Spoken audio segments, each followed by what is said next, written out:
Hey guys, it's Wisdom with Weston, episode 218. Let's get into it. Okay, this is John 11, starting at the top here, verse 12.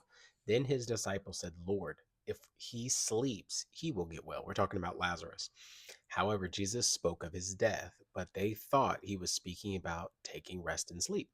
Then Jesus said to them plainly, Lazarus is dead, and I am glad for your sakes that I was not there, that you may believe.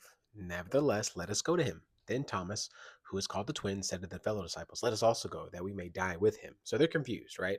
They don't know what he's talking about here, about Lazarus. And then he's like, okay, that he's dead, but if I was there, and he says, I'm glad I wasn't there so that you may believe. Let's continue.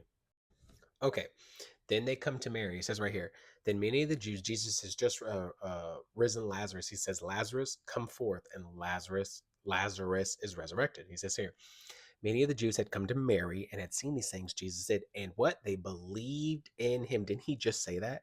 But some of them went away to the Pharisees and told them these things. Then the chief priests and the Pharisees gathered a council and said, What shall we do? For this man works many signs. If we let him alone like this, everyone will believe in him, and the Romans will come and take away both our place and the nation.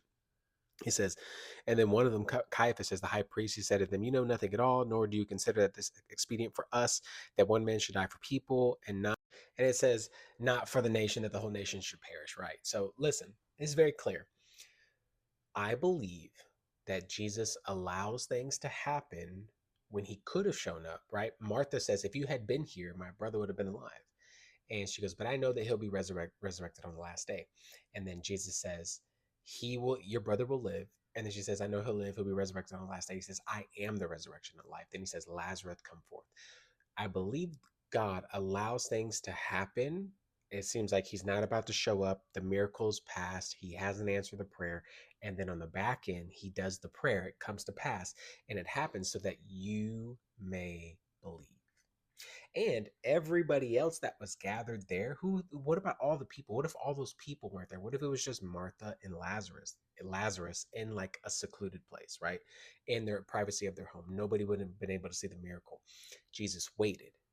He waited for people to see the miracle so they would come to know Christ, because it was the only way they would come to know Christ.